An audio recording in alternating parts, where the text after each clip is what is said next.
Bangladesh cricket দল একটা সময় যখন খেলতো, সাবেক বিসিবি সভাপতি নাজমুল হাসান পাপন প্রায় একটা কথা বলতেন যে বাংলাদেশ যেভাবে খেলেছে অথবা যেভাবে জিতেছে আরেকটু হলেও হার্ট অ্যাটাক হয়ে যেত। আর্জেন্টিনা যেভাবে খেলেছে, যেভাবে জিতেছে কেপ ভার্দের এগেনস্টে সেই ম্যাচে আরেকটু হলে হার্ট অ্যাটাক হয়ে যেতেই পারত। যেই ম্যাচটা তাদের কনভিনসিংলি উইন হবার কথা ছিল, কারণ গ্রুপ পর্বের সব ম্যাচে আর্জেন্টিনা কনভিনসিং ফুটবল খেলেছে, লিওনেল মেসি অসাধারণ করেছেন এবং সবশেষ ম্যাচে তিনি সাবস্টিটিউট হিসেবে নামার আগে অন্য ফুটবলাররা গোল পেয়েছেন।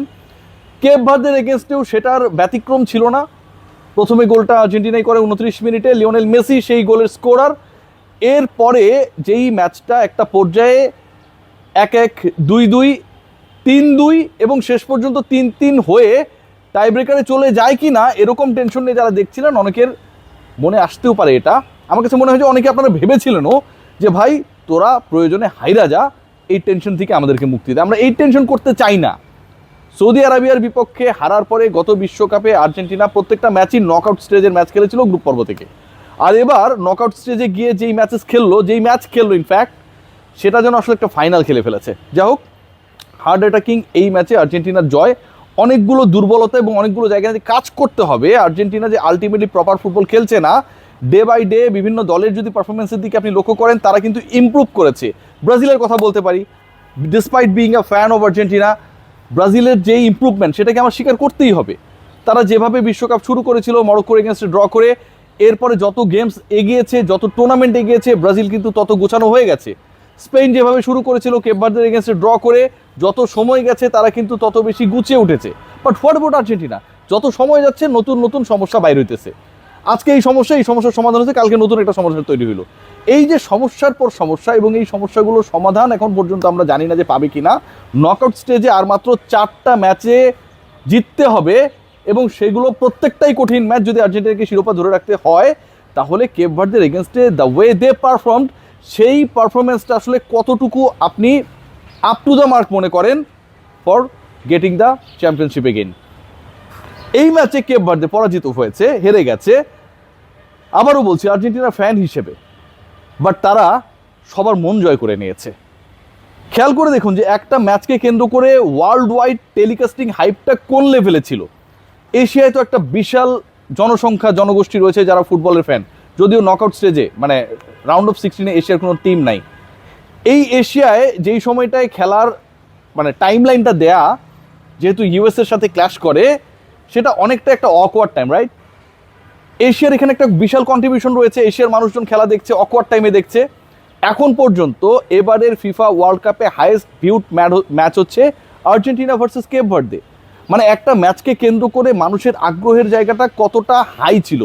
এবং সেই মানুষগুলোকে যারা এই কেপ ভার্দে মানে 67তম দলের সাথে 1 নম্বর দলের যে ব্যাটেলটা হয়েছে, সেই ম্যাচটা দেখার পরে কেউ আফসোস করে নাই আর্জেন্টাইন ফ্যানরা ছাড়া, কারণ আর্জেন্টিনা তাদেরকে হতাশ করেছে।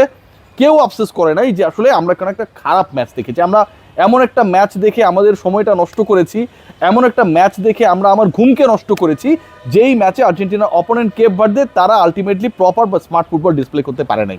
এটা ভাবার কোনো সুযোগ নেই। 1 গোলে যখন আর্জেন্টিনা এগিয়ে, সেই গোলটা লিওনেল মেসি করলেন। মনে করা হচ্ছিল যে হাফ টাইমের আগে আরও গোল করে ফেলবে লিওনেল মেসির দল, কিন্তু এন্ড অফ দ্য ডে কী হলো? এন্ড অফ দ্য ডে যে ঘটনাটা ঘটেছে সেখানটায় আমরা কি দেখলাম? কেপ ভার্দের সমতায় চলে আসলো আফটার দ্য ব্রেক। তারা যেভাবে সমতায় ফিরেছে, যেভাবে কাউন্টার অ্যাটাক করেছে, যেভাবে স্মার্ট ফুটবল ডিসপ্লে করেছে, বড় দলগুলোর বিপক্ষে আর্জেন্টিনা যদি খেলতো ঠিক একই কাজটা করতো। 67তম দল বলে কোনো কথা নেই। 2 বছর আগে যাদের র্যাঙ্কিং ছিল 182, বাংলাদেশের 152, সেই কেপ ভার্দে ওয়ার্ল্ড কাপে খেলে বিশ্ব চ্যাম্পিয়নদের এগেনস্টে তাদের স্মার্টেস্ট ফুটবলের ডিসপ্লে করেছে। যখন কেপ ভার্দে 2-1 পিছিয়ে পড়লো এবং সেকেন্ড গোলটা যখন আমরা দেখলাম যে আর্জেন্টিনা করলো, সেই গোলের পরে আবার তারা ব্যাক করলো। Sydney Lopez, the way he scored, the way he hit the ball, দ্বিতীয় গোল শোধ দিয়ে দেবে কেপ ভার্দে, কেউ ভাবে নাই। দ্বিতীয় গোল শোধ দেওয়ার ক্ষেত্রে সিডনি লোপেজ এভাবে অবিস্মরণীয়, এবারের ওয়ার্ল্ড কাপে সো ফার দ্য বেস্ট গোল করে ফেলবে, সেটা কেউ ভাবে নাই। দ্বিতীয় গোল করা সিডনি লোপেজ যখন ফ্রি কিক পেল কেপ ভার্দে, আরও একবার আর্জেন্টিনার গোলবার কাঁপিয়ে দেবে, কোনো মতে স্লাইড করে সেই গোলটা বাঁচানোর চেষ্টা করবেন এমি মার্টিনেজ, সেটাও কেউ ভাবে নাই। এটাই ছিল কেপ ভার্দে। স্পেনের বিপক্ষে তারা শুরু করেছিল তাদের রূপকথার অভিযান এবং সেই অভিযানটা শেষ হলো বিশ্ব চ্যাম্পিয়ন আর্জেন্টিনার বিপক্ষে। স্পেন আর্জেন্টিনার আগে বিশ্ব চ্যাম্পিয়ন হয়েছিল, ঠিক কেপ ভার্দের মিশনটাও যেন ঠিক সেই ব্যাপারটা মাথায় রেখে শুরু হয়েছিল।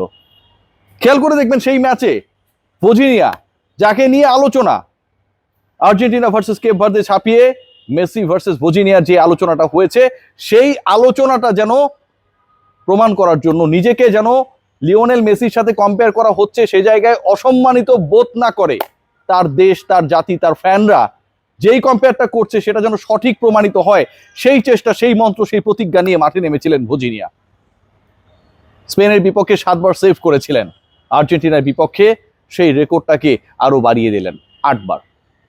খেয়াল করে দেখবেন যে তার যেই প্রচেষ্টা, যেভাবে তিনি 1-1-এ লিওনেল মেসিকে ব্যর্থ করেছেন, লিওনেল মেসির ফ্রি কিক আটকেছেন, 1-1-এ কিছু সময় এমন কিছু চান্সেস ক্রিয়েট হয়েছিল যেই জটলাগুলো থেকে তিনি বল ক্লিয়ার করেছেন, কখনো ডিপেন্ড করেন নাই অনেকটা যেটা এমি মার্টিনেজকে করতে হয়েছিল, যে তার আসলে ডিফেন্সিভ লাইন আপের অন্য ফুটবলারদের পারফরমেন্সটা কি তাদের উপরে, এটাকে কিভাবে ব্যাখ্যা করা যায়? এই মুহূর্তে এই পৃথিবীর সবচেয়ে বেশি ফলোয়ার সমৃদ্ধ গোলকিপার ভজিনিয়া, অথচ আসর শুরুর আগে তাকে কেউ চিনত না। আসর শুরুর আগে যেই মানুষটা টুইটেড হতেন যে 40 বছর বয়সের বুড়ো, সেই তিনি আর মেসি যখন মুখোমুখি হলেন, তারা দুজন মিলে একটা অসাধারণ রেকর্ড করলেন। পৃথিবীর ইতিহাসে গোলদাতা এবং গোলকিপার, যেহেতু লিওনেল মেসি প্রথম গোলটা করেছিল, দুজনের বয়স যোগ করলে দাঁড়ায় 79।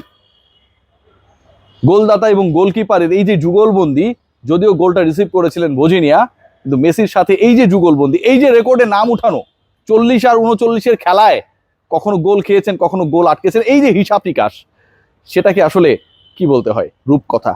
সিন্ড্রেলার নতুন রূপকথা লিখে শেষ করেছে এবারের বিশ্বকাপ অভিযান আমার কাছে মনে হয় কেপ ভার্দে।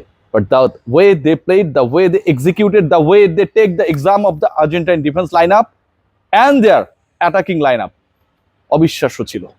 তারা যে এবারের বিশ্বকাপে অপরাজিত থেকে গ্রুপ পর্ব টপকে পরের রাউন্ডে যায় নাই, উরুগুয়েকে আটকে দেয়া, সৌদি আরবকে আটকে দেয়া, স্পেনের বিপক্ষে ড্র করা, কোনোটাই যে ফ্লুক ছিল না। আর্জেন্টিনার বিপক্ষে কেপ ভার্দের পারফরমেন্স, কেপ ভার্দের ডমিনেশন, কেপ ভার্দের আলটিমেট প্রপার ফিনিশার না থাকার অভাবের কারণে শেষ পর্যন্ত ম্যাচটা জিততে না পারা প্রমাণ করেছে নাথিং ওয়াজ ফ্লুক। আর্জেন্টিনা জিতেছে, মন জয় করে নিয়েছে কেপ ভার্দে। 6 লাখ জনসংখ্যার যেই দেশটার 2 বছর আগের ফিফা র্যাঙ্কিং ছিল 182, সেই তারা শেষ পর্যন্ত বিশ্বকাপেও কোয়ালিফাই করে। ঠিক একই সময় আমার বাংলাদেশের র্যাঙ্কিং ছিল 152। ইচ্ছা থাকলে, চেষ্টা থাকলে, গোল সেট করলে, সেই গোলের জন্য, গোল অ্যাচিভের জন্য প্রপার সেট আপ থাকলে কত দূর যাওয়া যায়, পুরো বিশ্বের মানুষের মন জয় করে নেওয়া যায়। পুরো বিশ্বের যারা ফিফা ওয়ার্ল্ড কাপ দেখছে সবাইকে বাধ্য করা যায় যে আর্জেন্টিনার বিপক্ষে আমাদের ম্যাচটাই হবে টেলিভিশনে দেখা, অনলাইনে দেখা, সব মিলিয়ে দেখা সবচেয়ে হাইয়েস্ট ভিউ ম্যাচ, সেটা প্রমাণ করেছে Cape Verde. Hats off to them.